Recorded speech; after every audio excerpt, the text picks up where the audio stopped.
Bonjour, prends ton livre Chute jolie à la page 38 et à la page 39. Je vais te lire l'épisode 2 de la ceinture magique.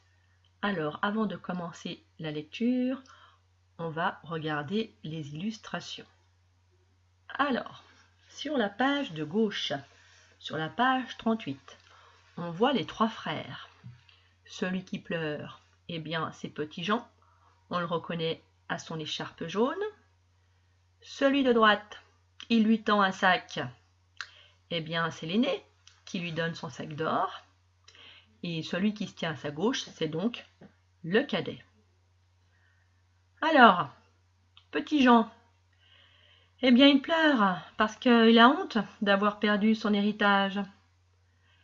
Et puis, tu as vu, il pleure tellement qu'il fait déborder une bassine. C'est marrant, regarde. Le frère cadet, lui, eh bien, il lève les bras au ciel parce qu'il est sûrement malheureux ou il est très en colère de ce qui est arrivé.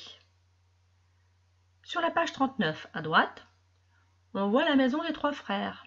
Alors, c'est sûrement le matin parce que les deux frères portent un bonnet de nuit et des longues chemises. Donc, c'est une sorte de pyjama pour la nuit. Et on voit les deux frères qui disent au revoir au héros, qui part avec un gros sac sur l'épaule. Alors, je vais lire maintenant. « Oh, Petit Jean, lui dit son frère aîné en apprenant l'histoire, cette princesse est un vrai démon. » Un démon, c'est une personne qui est très très mauvaise. « Tiens, prends ce sac et va lui demander ce qu'elle veut en échange de ta ceinture. » Donc tu te souviens, à l'épisode 1, elle lui a pris la ceinture. « Mais ne lui dis pas combien d'or il contient, sinon elle va tout prendre. » Petit Jean promet d'être prudent, c'est-à-dire il promet de faire attention, et remercie son frère. Le lendemain, il prend le chemin du château avec le lourd sac d'or sur l'épaule. La belle princesse, qui le voit arriver de loin, descend dans son jardin. « Que veux-tu » demande-t-elle à Petit Jean.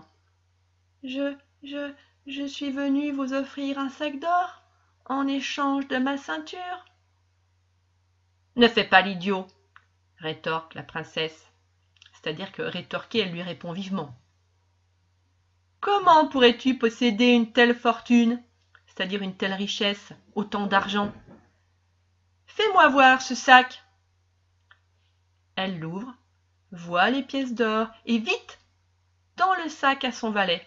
« Je vais réfléchir, » dit-elle. Et Petit Jean est encore une fois jeté dehors comme un malpropre. Un malpropre, c'est-à-dire comme un moins que rien. Hein, on s'en débarrasse, on n'attend rien de lui maintenant. Au retour, son fardeau s'est allégé. Oui, à l'aller, il avait le sac de 100 000 pièces d'or sur les épaules, c'était très lourd. Maintenant, au retour, il n'a plus rien à porter. Mais il a le cœur lourd, et oui, il a de la peine, il a du chagrin, parce qu'il vient de perdre encore un héritage. Il lui faut 6 jours pour arriver chez lui, épuisé et affamé. « Mais c'est une blague !» gronde son frère cadet en apprenant l'histoire. « Fais donc attention! La prochaine fois, je te donne mes 100 000 soldats pour t'escorter. » Escorter, c'est-à-dire t'accompagner et te protéger. Mais promets-moi de te montrer intraitable. Intraitable, c'est-à-dire ne te fais pas avoir, fais attention. Et ne reviens pas sans la ceinture et toutes les pièces d'or. Petit Jean promet. Il prend la corne et repart, escorté des 100 000 soldats pour affronter la belle et méchante princesse. Du haut du rempart sud, le rempart dans le château, c'est le mur du château qui est très haut et très épais. Celle-ci admire le paysage quand elle s'aperçoit soudain que son royaume fourmille de soldats. Donc elle aperçoit plein de soldats. Puis, elle remarque Petit Jean. Il n'a pas changé depuis la dernière fois, sauf qu'il porte une corne en bandoulière et affiche un air déterminé. Déterminé, c'est-à-dire qu'il a l'air très sûr de lui. Alors, je vais te poser des questions. Pourquoi Petit Jean a-t-il le cœur lourd? Quand il revient chez lui, il a le cœur lourd.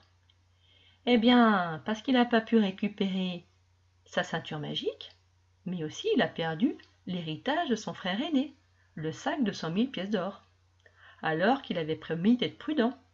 Il avait promis de se méfier. Et qu'est-ce qu'on peut dire de la princesse? Eh bien, déjà, le frère de Petit Jean lui dit c'est un démon. Elle est méchante, elle est cupide. Ça, c'est dans l'épisode 1. Elle prend aux autres tout ce qui passe à sa portée. Elle est impolie. Elle lui coupe la parole dans l'épisode 1. Et là, elle lui répond en le traitant d'idiot. Et puis, elle est maligne quand même, parce que chaque fois, elle va très très vite, elle agit très vite. Elle s'en va sans dire au revoir et sans laisser au héros le temps de réagir. Et puis, à chaque fois, elle le chasse du château à coups de pied au derrière. Elle le jette là, comme un malpropre. Alors, qu'est-ce que tu penses de Petit Jean et du comportement de ses frères? Bon, Petit Jean l'avait déjà dit à l'épisode 1, il est un petit peu bébête, il se conduit comme un bêta. Parce qu'au lieu de suivre le conseil de son frère, eh bien, il offre directement son sac d'or, en échange de sa ceinture. On dit qu'il est naïf. Et son frère, ils sont mécontents. C'est-à-dire, ils sont pas contents quand même. Ils lui donnent toujours des bons conseils, ils lui disent bien, tu te montres intraitable, tu te laisses pas faire. Et puis, ils veulent l'aider quand même, parce que là, ils lui confient gentiment leur héritage. Ils ont l'air plus malins que lui, mais on se demande pourquoi ils lui font confiance. Bon, ça on verra dans la suite de l'histoire. Et puis enfin, une petite question personnelle. Si toi, tu pouvais choisir, qu'est-ce que tu aimerais recevoir en héritage? Une ceinture magique ou un sac d'or? Bien, j'espère que l'épisode 2 t'a plu. À bientôt!